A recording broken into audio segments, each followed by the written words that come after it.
induced cycles before we started recording. And so the question is, what about this graph? Here is a graph where the only induced cycle, as per the definition I've written here, is this cycle. This is the only induced cycle. But you need to prove on the assignment that the induced cycles generate the cycle space. And the problem in this example is that this cycle cannot be generated by just this cycle on two vertices, right? So the problem might need the assumption that the graph is simple. I will think about it after the lecture and post a correction if one is necessary. So loops are not a problem. Like, yeah, go ahead. You can do it for simple graph plus loops. Right, right. So maybe you need the assumption that there are no parallel edges. Alternatively, one might have to use a different definition for induced cycles. Sir, loops may actually cause a problem by this definition, but I think Ravi is assuming that U and V must be distinct. Because so, if it's a pentagon and I have a loop on it, then there exists an edge UV such that UV belongs to V of C, and there is an edge. So let's say this is your edge. Yeah. So UV are both the same vertices. Actually. Yes, that's right. Yeah. So basically, that may also cause a problem. Like, but this is an induced cycle, right? This is already an induced cycle. Yeah, this is an induced cycle, but the pentagon won't be. Right. The pentagon is not. Oh, yeah, I see. Because okay. Because if you just write that U and V are distinct, so, we can. Pentagon is like a symmetric difference of the big cycle minus this. So which cycle? See, the thing is, like this is an induced subgraph, pentagon plus the loop, and the pentagon is the symmetric difference of pentagon minus loop. But yeah, it's not a cycle. Okay. Yeah, okay. It's not a cycle. Right. I was considering some other. Yeah. So anyways, so let me think about this a bit more after the lecture. We might need the assumption that the graph is simple.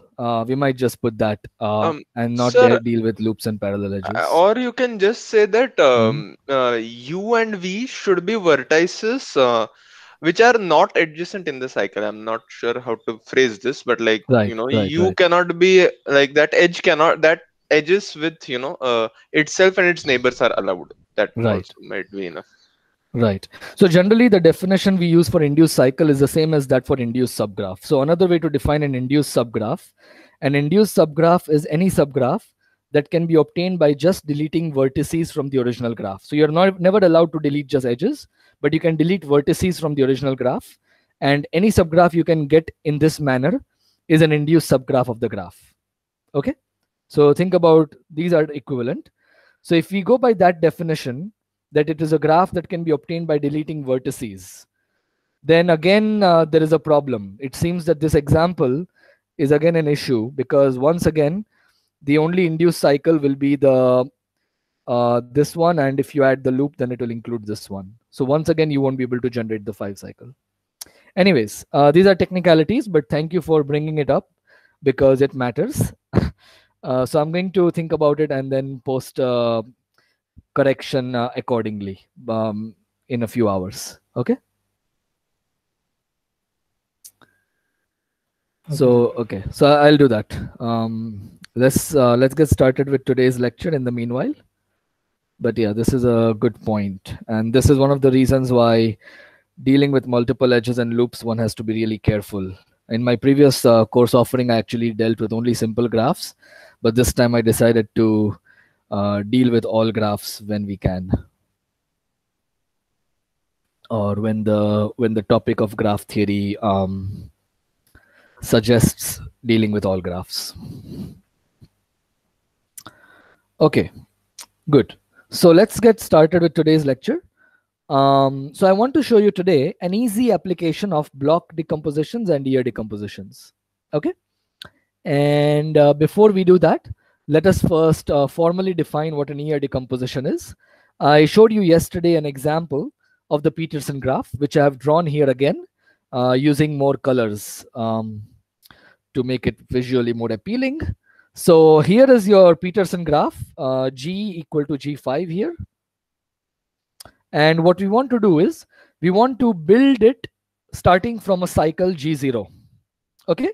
And so what we are going to see now is an year decomposition of the Peterson graph. Okay.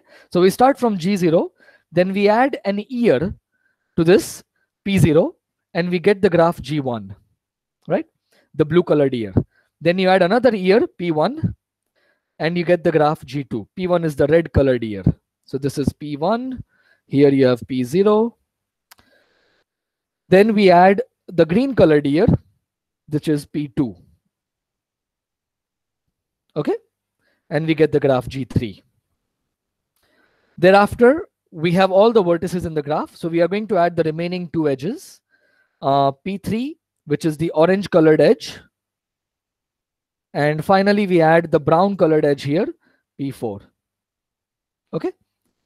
And in this manner, we obtain the Peterson graph.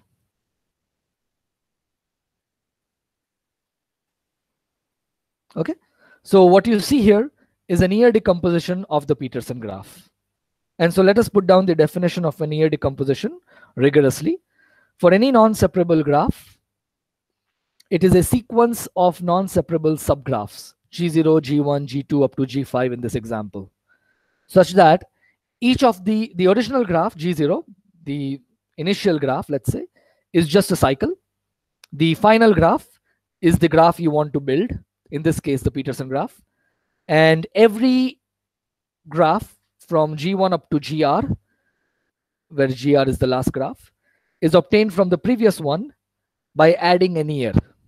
Okay, so in each case, Gi plus 1 is Gi union Pi, where Pi is an year of Gi in the graph G, right? And we defined an year yesterday formally. So that's the definition of an year, right?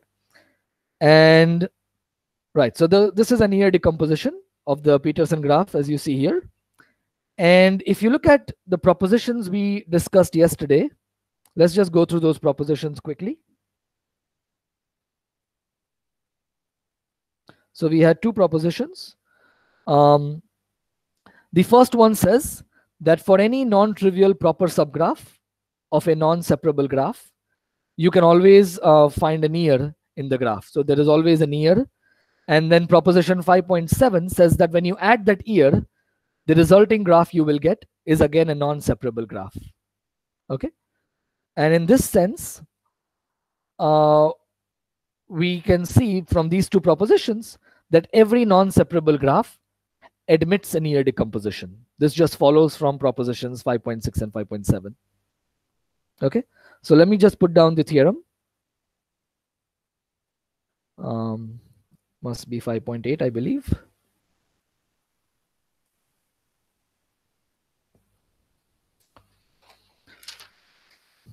Right. Every non-separable graph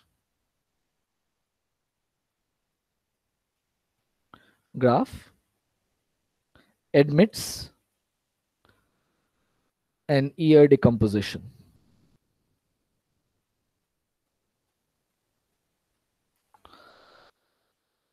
I claim that this follows essentially immediately from 5.6 and 5.7.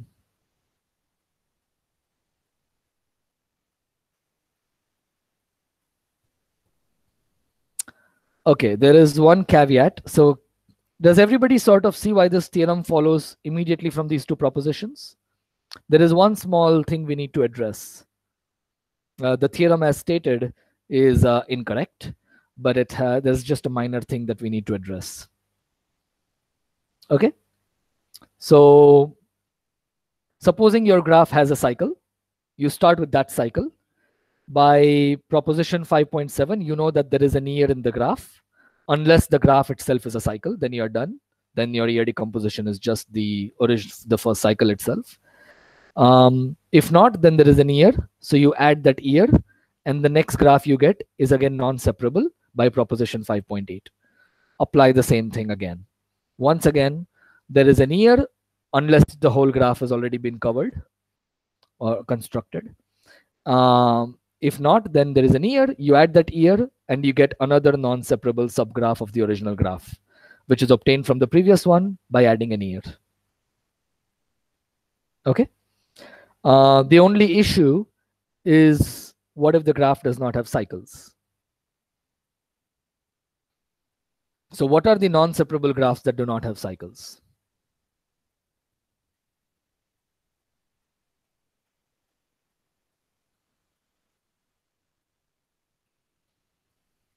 Are there any non-separable graphs that do not have cycles?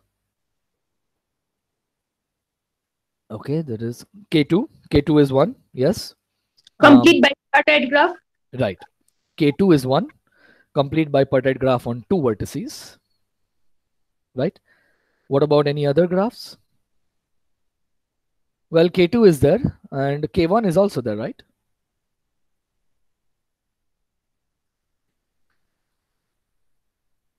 Except for these two, every non-separable graph has a cycle. Why? Remember that we proved that in any non-separable graph, actually any two edges belong to a cycle. So immediately, as soon as you have two edges, there is a cycle. So the only possibility is graphs that do not have two edges. In other words, they have 1 or 0 edges, and you get K1 and K2. There is another graph, which is this graph, but this has a cycle. The year decomposition is the graph itself. Right? You start with the cycle and you finish it. So you don't need to exclude this.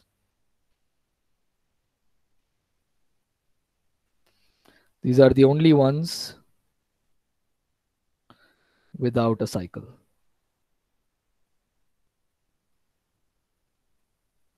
Okay.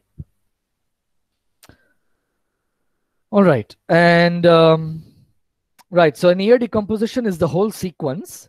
You might say, why are we calling this an year decomposition? Well, that's just the definition. If you want to think of it as a decomposition in the sense that it is a partition of the edge set, then what you do is you look at the G0 and then you take each year, P1, P2, sorry, let us see, P0, P1 up to PR minus 1. So you start with G0, then you take the first year, then you take the second year, and like that you go on till the last year, PR minus 1. And that is a decomposition in the sense we discussed earlier. Right? So this might seem a bit odd, because a year decomposition is not quite a decomposition exactly in the sense that we discussed earlier, but we will stick to the standard terminology that has become that is used widely in graph theory. Okay, so if you really want a decomposition, partition of the edge set, then rather than taking the whole subgraph, you just take the year at each step, and that gives you a decomposition in the previous sense that we discussed. It is a partition of the edge set, right? So you can see the partition in this last drawing very clearly. You have the black cycle, then you have the blue year, the red year, the green year, the orange edge year, and the brown edge or year, right? And that is a decomposition of the graph. Okay, good. I want to discuss one stark difference between the block decomposition and the year decomposition. Can anyone tell me one really stark difference between these two decompositions?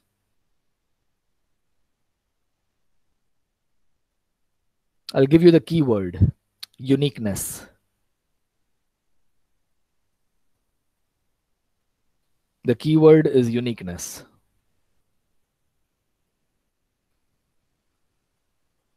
Yes, go ahead. There can be more than one year decompositions. And what about block decompositions? Block decompositions are unique. Exactly. Blocks are maximal non-separable subgraphs of a graph. They are unique. Year decompositions, a graph can have many. You can start, okay, and that brings me to another point. I won't write this down. I will just give you an example to illustrate the point I'm making. Supposing you have a graph G that is non-separable, and I give you a certain subgraph H of G that is also non-separable. Okay? Then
sorry, my mic was off. Am I audible now? Yes. Okay. Yes. So it seems I got disconnected for a few seconds. What was the last thing any of you heard from me?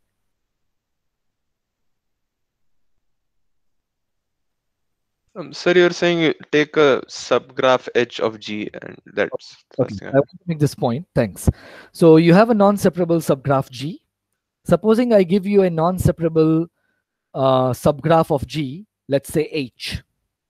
Then from these propositions 5.6 and 5.7 that we have discussed, it actually follows something stronger follows. What you can do is you can build an ER decomposition of H starting from some cycle, and then from H you can continue on to build an ER decomposition of the whole graph. So there is some more flexibility. Not only that there is an ER decomposition, but you can choose any non-separable subgraph you like, and you can build an ER decomposition that contains that particular non-separable subgraph.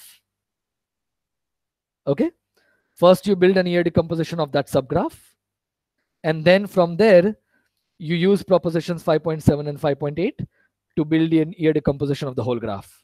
So for example, in the case of the Peterson graph, I could have given you yeah, I'm not writing anything, Girija. Thanks. So I could have given you the subgraph H, which is a subgraph of the Peterson graph G, and it is non-separable. And what I could do then is I can build an ER decomposition of H, and then from H I can continue to build an ER decomposition of the whole graph G. Okay, and this freedom that we have can often be useful in proving other statements. You might frequent this on the assignments. So in particular, you can start from any cycle of the graph and build an ER decomposition. Okay, and in particular this implies that a graph can have lots of ER decompositions, because you can start from any cycle and you can start from any subgraph and complete the ER decomposition. Is it clear what I'm trying to say?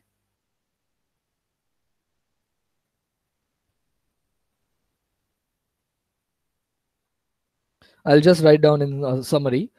One may choose any non-separable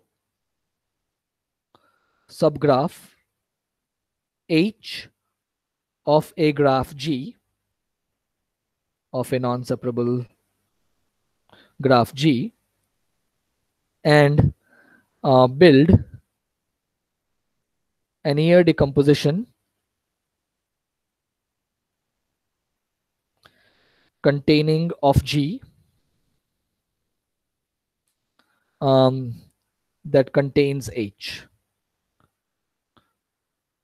What I mean is, you get an ER decomposition G0, G1, G2, blah, blah, blah, up to GR, which is G.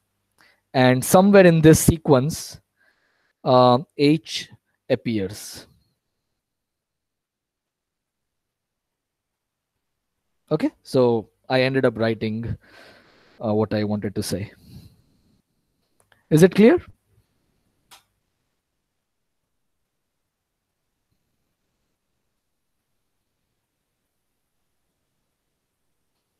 And this freedom can often be useful in proving statements. Actually, we might see it now itself in the application. So now I want to go to this easy application of block decompositions and year decompositions of graphs. Okay, and the problem we want to solve using these tools is to find a structural characterization of graphs that do not have even cycles. Right? So what exactly do I mean by this? That will become clear as we answer the question. But let us look at a structural characterization that we already know of. Graphs that do not have odd cycles. Can anyone tell me what are these graphs? Bipartite. Exactly. So let us recall theorem 4.7 that we started this entire series with, our first theorem and proof. A graph is bipartite if and only if it does not have any odd cycle. Okay, and this gives you a way to think about graphs without odd cycles. It tells you that if you want to construct any graph without an odd cycle, you can do it by taking some set of vertices, the left side and the right side, and throwing in as many edges as you like between them. Right? So this is a structural characterization of graphs that do not have odd cycles. If we are looking for something similar, it may not look exactly like this, but it should still give you a way to sort of imagine and construct these graphs. Rather than just saying that they are graphs without even cycles, I want to really understand what these graphs look like. Okay? So let us go to our problem to characterize graphs without even cycles.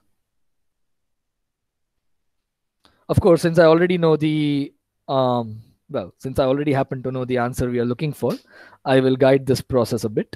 I want to also show you all the different tools that we have learned so far, how they can be applied to solve this problem.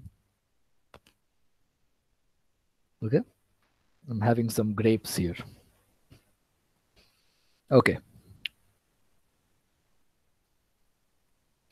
So, do we want to deal with all the graphs in the world? Or should we just deal with connected graphs, as we often do in graph theory? So I claim that we don't need to deal with all the graphs in the world.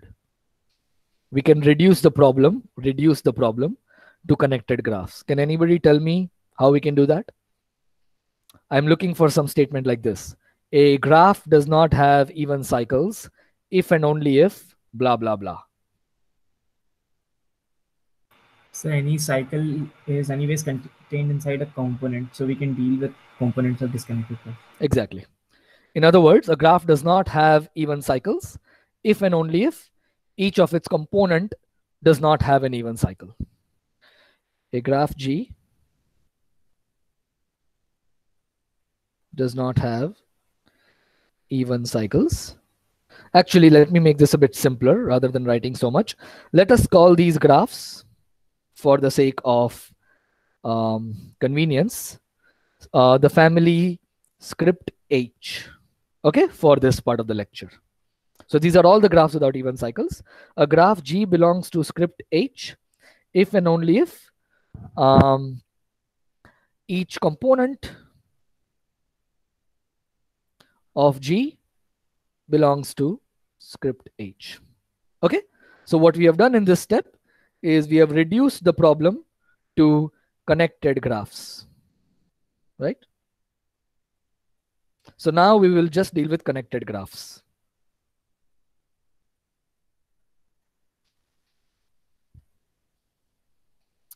Okay.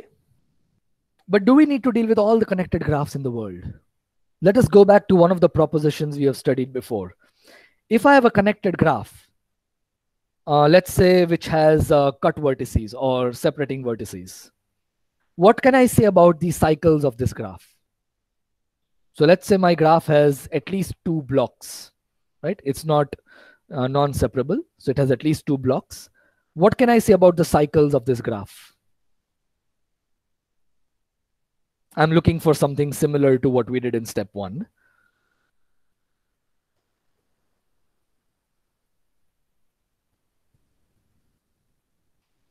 Exactly. Every cycle belongs to a block, right? We have already seen this proposition, although I left it as an exercise for you, which you may have done in a preceding course on graph theory, right? So each cycle has to be completely contained in any block of the graph. So I can make the statement that a graph is in this script H family if and only if each block of the graph is in this family. A graph G is in script H, a connected graph. Now I can deal with connected graphs. I don't care about all graphs. If and only if each block of the graph G is in this family.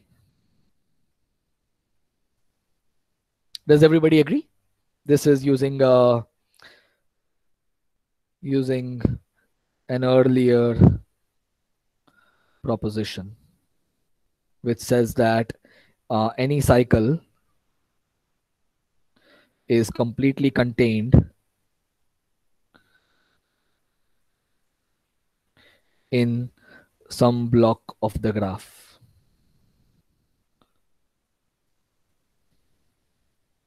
Okay. So now we have reduced the problem to non-separable graphs.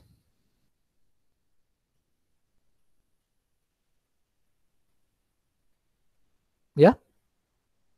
Are there any questions or concerns at this point?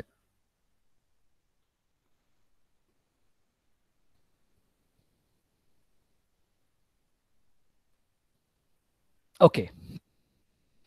So now we want to deal with non-separable graphs. The goal is to understand the structure of non-separable graphs that do not have even cycles. In other words, these are the graphs in the family script H. Right?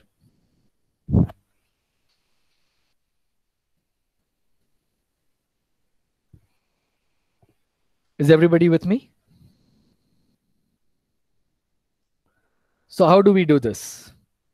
Supposing you have a non-separable graph that does not have any even cycles. As you can imagine, we want to now use, we have already used the block decomposition in step 2. We have used the block decomposition here.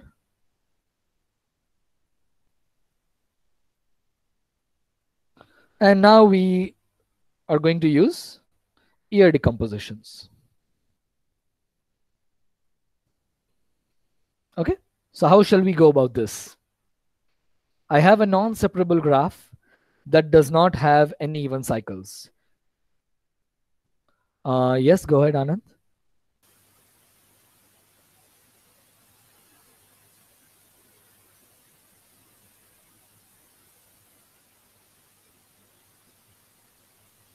Yeah, I can't hear you.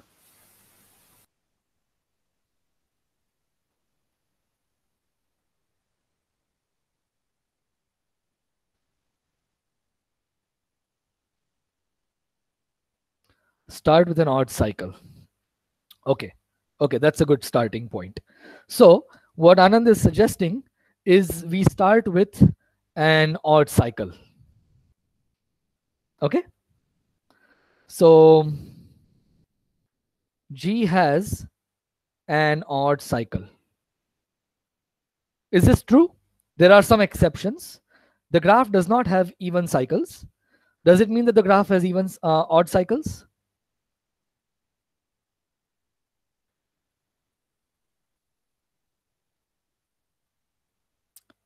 Okay, someone so saying yes. Only exceptions would be the ones that we consider. Right, K1 the ones and we K2. already discussed, K1 and K2. Unless the graph G is K1 or K2, right? Any other graph which is non-separable and does not have even cycles must have odd cycles. Okay. And now what Ananda suggested is that we start an ER decomposition from this odd cycle. So let C be an odd cycle. Okay, so let us forget the case where it is K1 or K2. Okay, so now we have an odd cycle in the graph. Now what should we do? If this is the whole cycle, if this is the whole graph, we are done, right? Does everybody agree?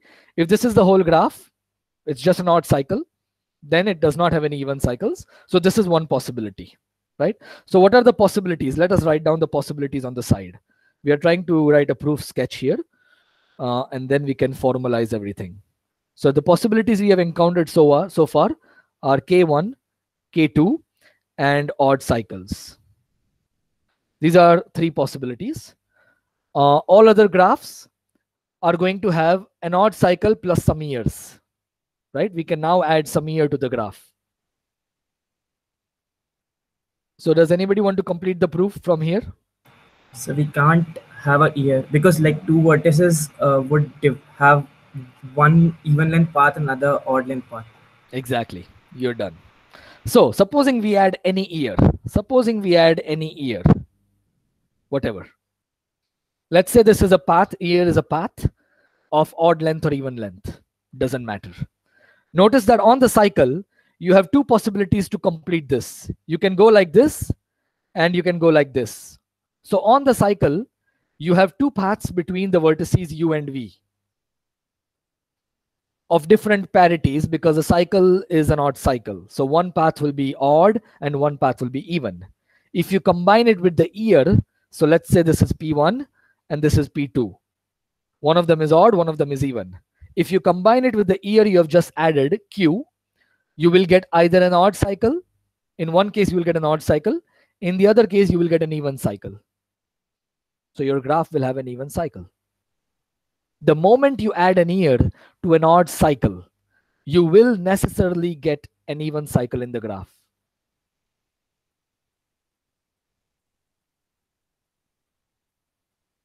Does everybody agree? Are there any questions or clarifications at this point? So what we are saying is that the graph cannot have any years at all. If it has an odd cycle, it must itself be an odd cycle.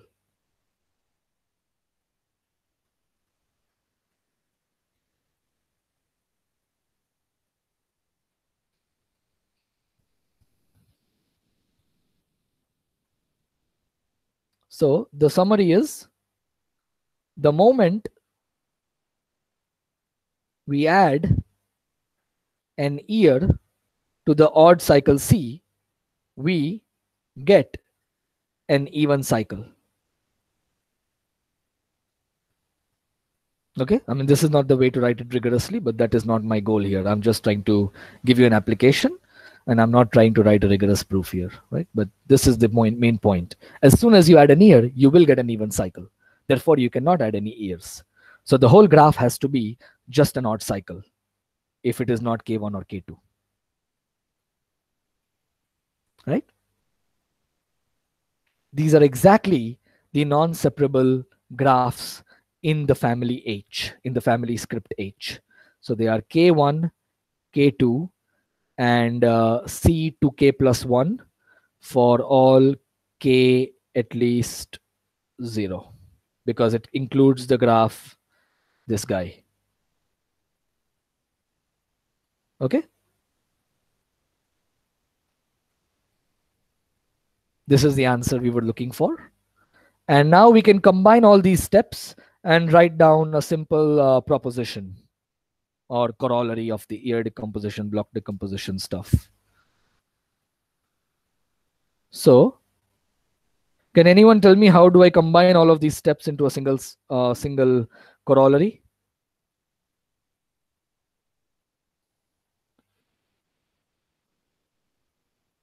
A graph is in script H if and only if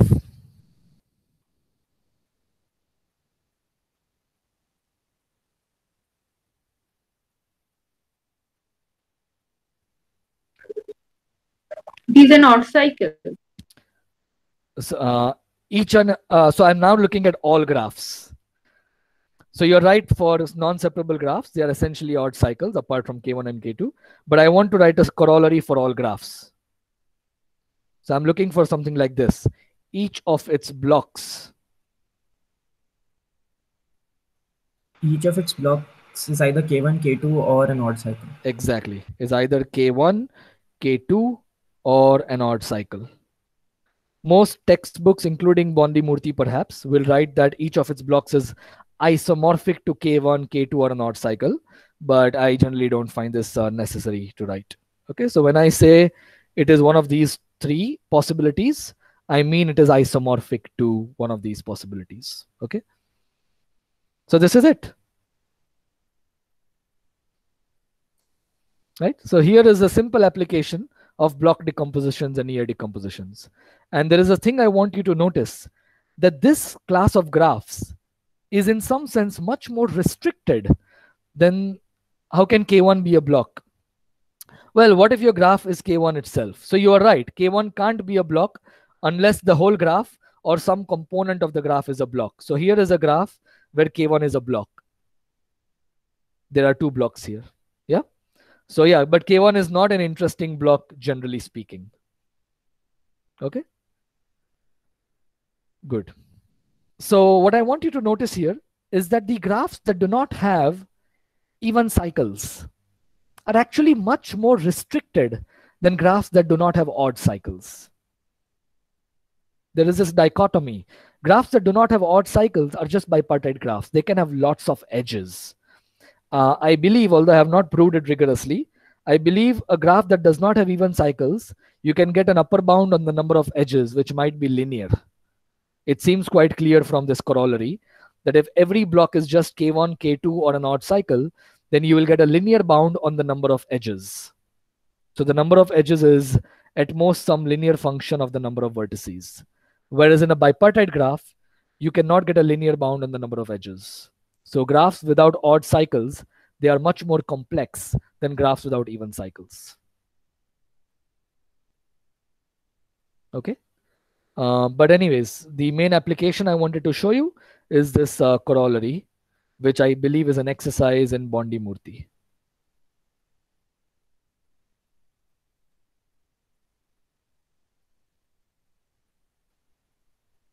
Okay. Are there any questions or concerns?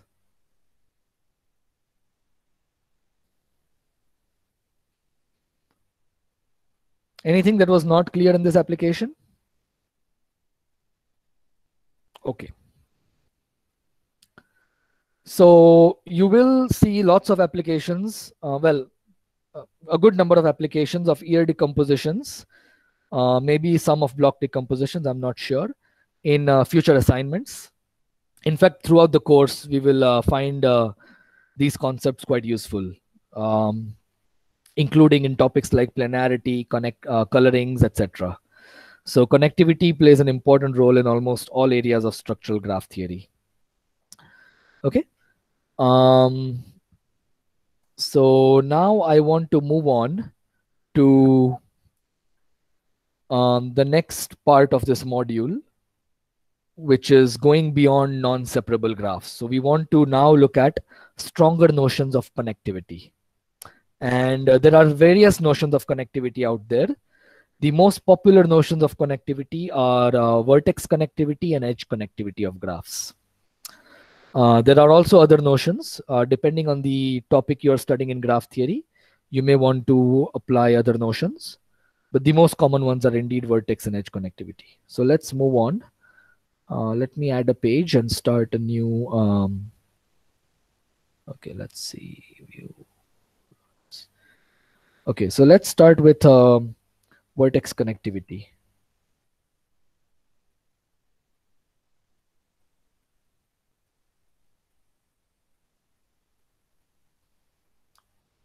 Okay.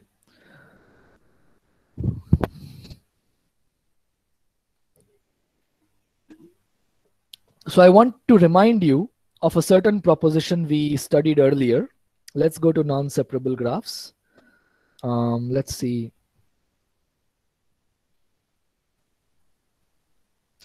I want to remind you of theorem 5.1. A connected graph has no cut vertices if and only if there exist two internally disjoint paths between any two vertices. Okay. And in particular, this is true for all non-separable graphs because non-separable graphs cannot have cut vertices. In fact, they do not have separating vertices, which are a generalization of cut vertices. So in a non-separable graph in particular, between any two vertices, there are two internally disjoint paths. Okay.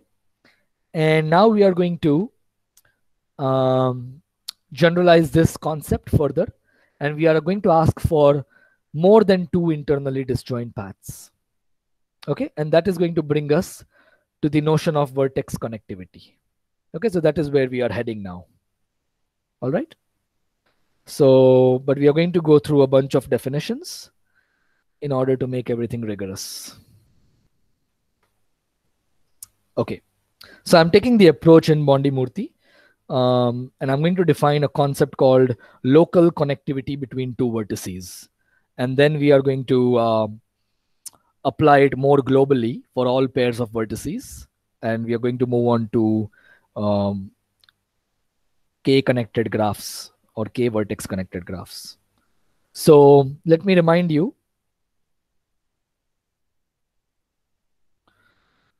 that two paths, XY paths, so their ends are X and Y,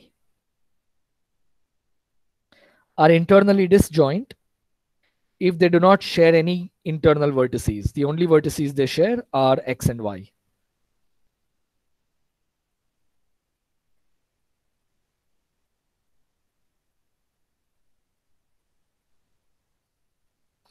If the vertex set of P intersect the vertex set of Q is precisely X comma Y. And notice that this in particular implies that they cannot share any edges. This is clear from the fact that the vertex sets have only X and Y in common. Okay. And we are going to define the concept of local connectivity between two distinct vertices.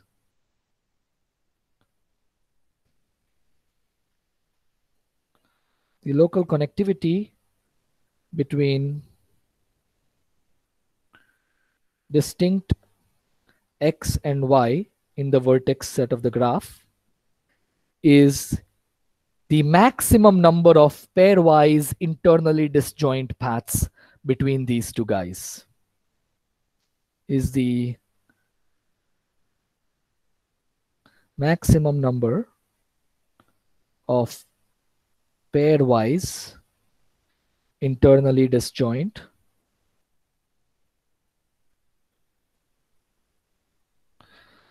XY paths. And we will denote this as between X and Y. We will denote this as PXY.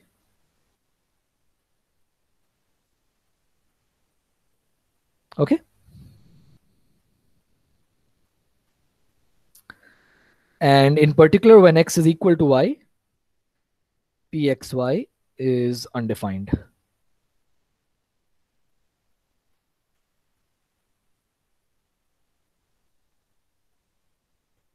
Okay. All right. Let's take an example. I hope this is an interesting example. We will find out. Okay. Let's take these two as X and Y. And let's take these two and U and V. So can anyone tell me what P of xy is?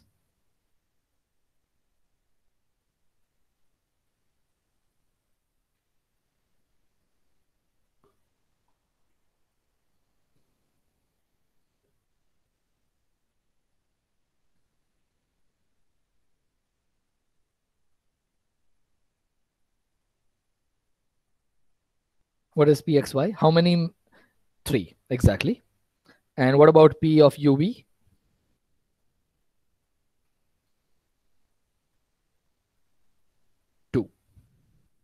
Indeed, right?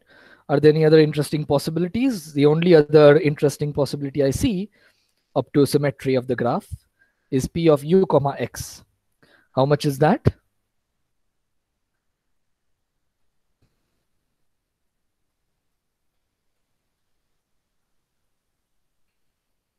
2 as well.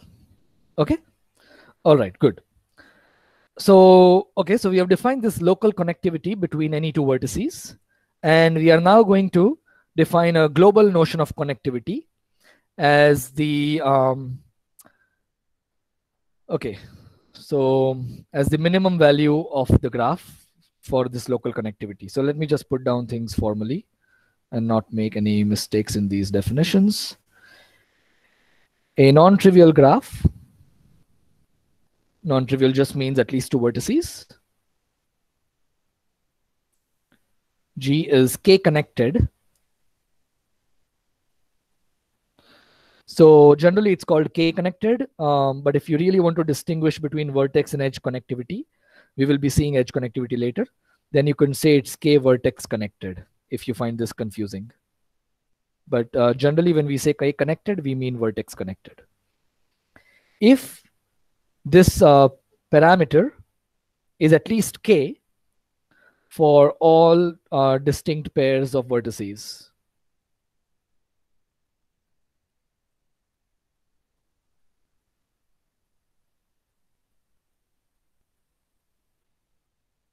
right? So in this example that we have here,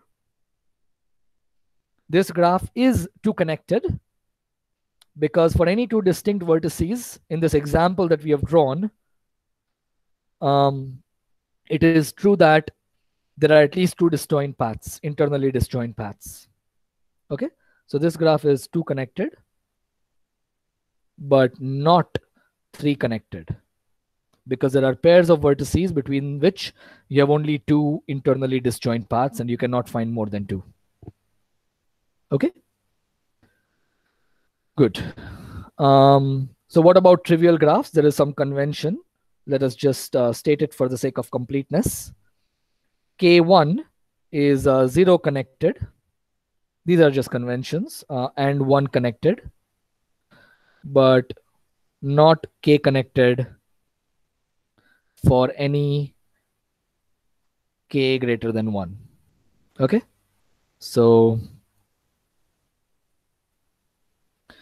and I suppose this applies for K1 with any number of loops. You can add loops and that is still the same with loops as well. So it's K1 and K1 with any number of loops you like. Okay. And we are going to define the connectivity of a graph as the maximum value of K for which the graph is K connected, right? So in this example that we have, the graph is 2 connected, but it's not 3 connected. So the connectivity of this graph that we have drawn is equal to 2. Okay, so before I write down the definition, kappa of G, which is the connectivity of the graph, is 2. So let's just write it down. The connectivity kappa of G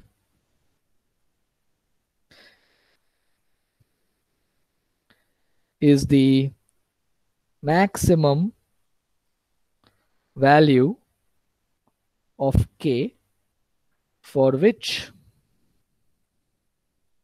G is K connected. Okay. And to put it symbolically, let's say, this is exactly, you take the minimum over the PUV values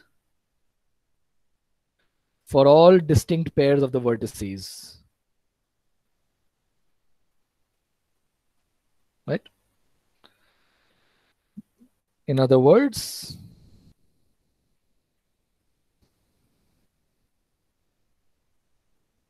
okay, good.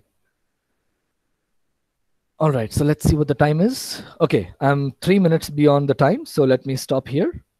So so far we have just defined what the vertex connectivity or the connectivity kappa of G of a graph G is. And where are we heading with all of this? So, well, several of you, I'm pretty sure, have seen Menger's theorem in previous courses on graph theory. And one way to think about Menger's theorem is that it tells you that there are two different ways of thinking about connectivity. Either you look at the number of disjoint paths between the two vertices, or you look at the minimum number of vertices that need to be removed from the graph to disconnect the two vertices. So we are heading towards Menger's theorem. If you haven't seen Menger's theorem, don't worry about it. It basically gives you, it tells you that there are two different ways of thinking about vertex connectivity of a graph. And there are variations of Menger's theorem which apply to edge connectivity as well. Okay, so that's where we are heading with this part of the course. And we will also see a generation theorem for three connected graphs, just like we saw for non-separable graphs. We will also see that in the next 1 or 2 weeks. Okay, so let us continue from here tomorrow. And yeah, I'm here for another 5-7 minutes if there are any questions or concerns.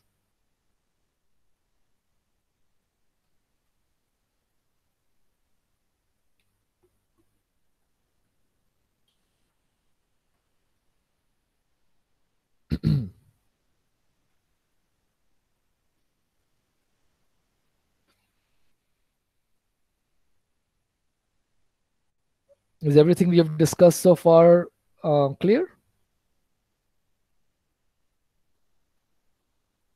Yes, sir. Thank you.